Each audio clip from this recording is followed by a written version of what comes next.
the Nintendo Switch review, and you are watching the Preacher Man.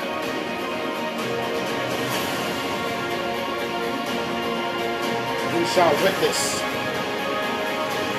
concrete information about the Switch. Straightforward honesty.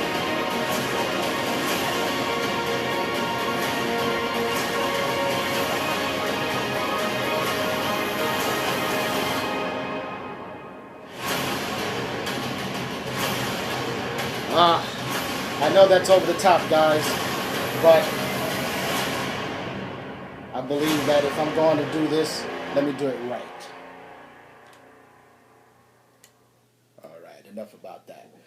Alright, guys, before I begin this video, I want to start this video with this bad boy. Do you remember this device? Do you?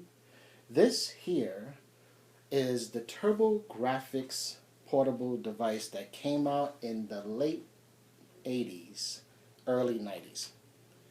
This right here, let me show it to you again, was ahead of its time because this was the only device that allowed you to have a console experience on the go. This was the very first one. Let me show it to you again. I always wanted to get my hands on this. And, wow. Why am I talking about this?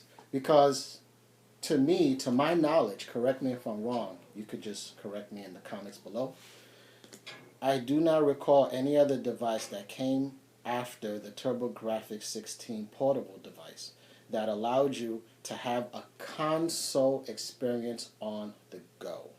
I just want to make that clear. Yes, we have the Game Boy. Yes, we have other devices by Sega. I can't remember the name right now. And then you have your PlayStation, your PSP, your Vita, and all these other devices. The Vita came very close. As a matter of fact, some of their games are console experiences like Rayman Legends. But here we are, 2017, and before us is the Nintendo Switch. And I must say, they are the ones who are leading the pack. They are the ones that are providing for us gamers the opportunity to have that console experience on the go. And that's one of the pros that I want to talk about in this video. This video might be a little bit long, so just bear with me. I'm just going to try to cram as much information into this video as possible. And I have my notes here so I don't miss a beat. Alright, what is one of the other pros about the Nintendo Switch? The portability. The fact that you could just take it on the go. I think I talked about that.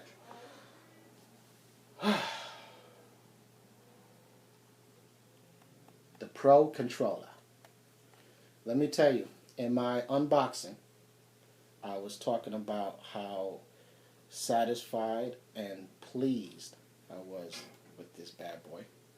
And after I gave it a spin with The Legend of Zelda Breath of the Wild, I must admit that if you're going to play that game on the big screen, or even if you're on the go, take this bad boy with you, because it really makes a huge difference. Now, does that mean that if you put the Joy-Cons in the grip, how is that experience? Let me tell you, that experience is also very good. However, get the Pro Controller. That's all I have to say.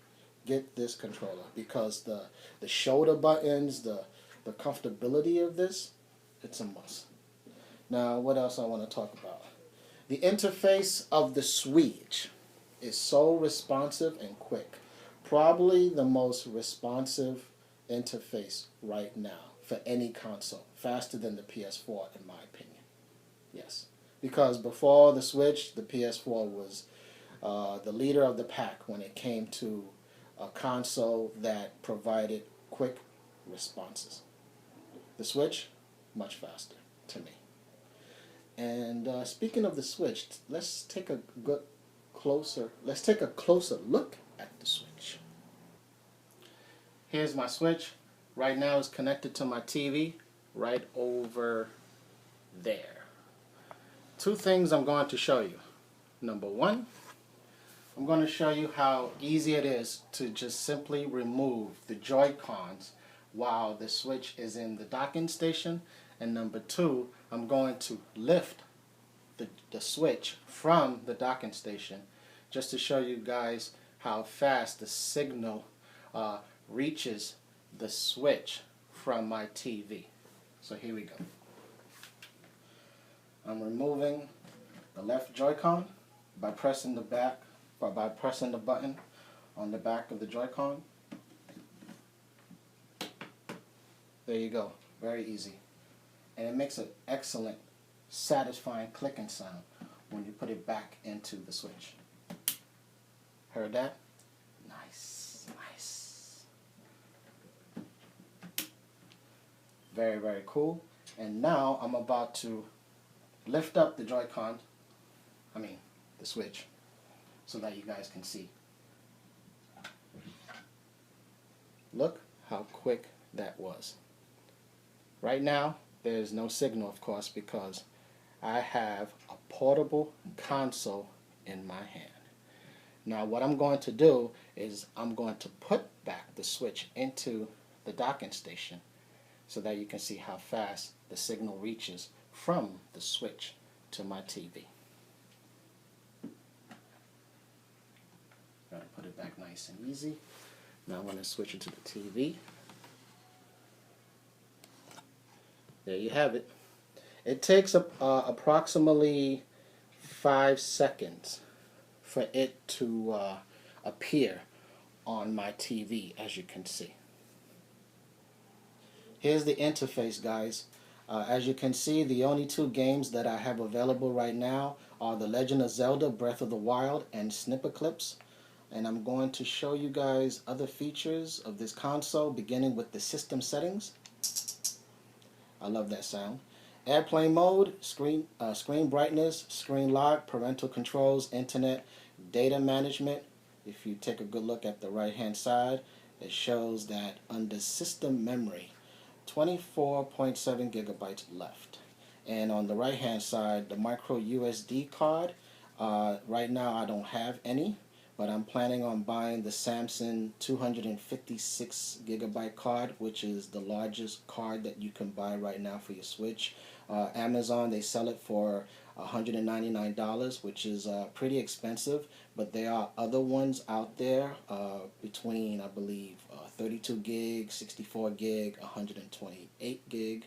But, you know, I'm just going all out because I'm planning on purchasing all of my games in digital format. Now, I'm going to click on the Manage Software, and see, right here lists the games that I have for the Switch. Snipperclips, I bought it from the eShop. It's in digital format, 946 megabytes. And The Legend of Zelda, even though I didn't buy this game from the eShop, it's, I guess, every physical copy of a game will have to put a portion of the game into the hard drive of the Switch. Here is some gameplay of The Legend of Zelda Breath of the Wild. This is a beautiful looking game. The YouTube video that you're watching right now cannot do this game justice. You simply have to look at this game from a TV set in order to really appreciate the graphics. My TV is a Sony Bravia 4K HDR TV, and one of the cool features of my TV is that it increases the frame rate of my games. And I'm not saying that the game right now is running at 60 frames per second, but it causes the game to run faster than the usual speed that being said, I mean, wow, this is a fantastic, beautiful looking game. Let me show you the menu right here. Don't worry about any spoilers because this portion of the game that I'm showing you right now is not the beginning of the game. So as you can see, here's the menu. You got your food, you got your materials, you know, things that you will discover as you play the game. You know, when you kill enemies, they drop off either a body part or or food or whatever. And then armor, which is your basic armor. Then you got your shields. I managed to find a couple of shields. And here's my bows and arrows. And the thing about this game, here's the weapons too, like a torch, leaf, Boko club. The thing about these weapons is that they don't last long, so that you know when you attack enemies, eventually they will break, and then you will have to find another weapon, you know. And what else I can say about this fantastic game? I mean, it's beautiful. And it really, you know, it will really make you feel like you're in this world. This is a very good example of escapism. Even though the Nintendo Switch is a fantastic piece of machinery, there are some things hovering over the Switch launch that I do not like, and I'm going to share those thoughts with you guys right now. Beginning with the skins issue. When I bought the Nintendo Switch, I bought a really cool Zelda skin to go over my Switch. When I placed it on the Switch, it made my system look so much better.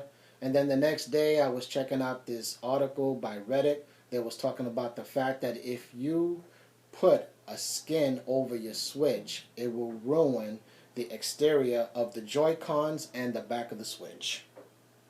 And then that's when I went into indecisive mode. I said to myself, should I or shouldn't I? And then later on that evening, I was checking out this YouTuber, this popular YouTuber by the name of Blunty, who was warning his viewers not to put any skin on the Switch. And that's when I decided to peel it off, and then I was greatly disappointed because Nintendo dropped the ball in that area. Many gamers love to dress up their consoles. I never did that before. And when I saw the skin available at GameStop, I said to myself, why not? And then when I peel it off, I was like, oh man, that's not cool. So Nintendo definitely dropped the ball in that area. What is the other thing that I don't like about the Switch launch? The charging grip. What is wrong with the charging grip? There is absolutely nothing wrong with the charging grip. The only problem I have is the fact that the charging grip should have came with the Switch. If you buy the Switch, it's going to come with a grip that will not charge your Joy-Cons, and that is disappointing. I just feel that Nintendo is nickel and diming us in that area once again. What is the other thing about the launch that I didn't like? 1-2 switch. What is wrong with 1-2 switch? Absolutely nothing wrong with 1-2 switch, except for one thing. Just like the charging grip, the 1-2 switch game should have came with the Switch, because that will allow customers the opportunity to see what the Switch can do. So if you are one of those who are planning on buying the Switch, right now the only way for you to experience playing a game on the Switch is if you go to the Nintendo eShop after you create your Nintendo account, and then you go to the games section and download the Snipperclips demo. And speaking of Snipperclips, that is a sleeper hit. I regularly, go on YouTube and on the internet checking out video game news like I usually do. And I know all about snipper clips, but my son Jaden did not. So when I sat him down right over here, and I was telling him that we're going to play this game called Snipper Clips, he was like, Snipper Clips? I don't know about that. And this is coming from my 13-year-old who is deeply into Call of Duty, DC Universe Online, Destiny. So when I told him about the game, he just gave me this funny look, and I said, give it a shot. And when we started playing it together, I mean, he had a blast, and so did I. I'd highly recommend that game. But it's just a shame that the only way for you to, go home from GameStop or whatever store that you're buying the Switch from, to go home without a game, and the only way to play a game on the Switch, if you're on a tight budget, is to go to the Nintendo eShop right now and download Snipper Clips. So I just want to just throw that at you guys. Before I go, I just want to once again talk about a good thing, probably the best thing about the Nintendo Switch, and that is the portability factor. I mentioned that in the beginning of this video, and I'm going to say it one more time. Remember the guy from the Super Bowl commercial? You know, the Nintendo Switch Super Bowl commercial? He was laying in his bed with his Switch, and then he decided to go to the kitchen to cook some food, and he was cooking food while having the Switch nearby. I actually did that without even thinking about the commercial. I was playing Zelda on my TV, and then I decided to go to the kitchen because my son Jaden was hungry. He wanted me to prepare something for him. So while I was preparing his food, I had the Switch in my hand, and I was at this particular point in Zelda. And while I was playing, I said to myself, wow, I'm actually doing what that guy did in the commercial. And that is the selling point of the Switch. That is the best part about the Switch. The fact that you could just play it anywhere. If you are at home in a house filled with many people and you only have maybe one TV or two or whatever, you could just basically take your Switch and go into any corner of your castle and have yourself a great time. That's the great thing about the Switch. So alright guys, this is the Preacher Man signing out. And may the Lord Jesus Christ bless you and your families. And in Christ's holy name, I say amen. Peace.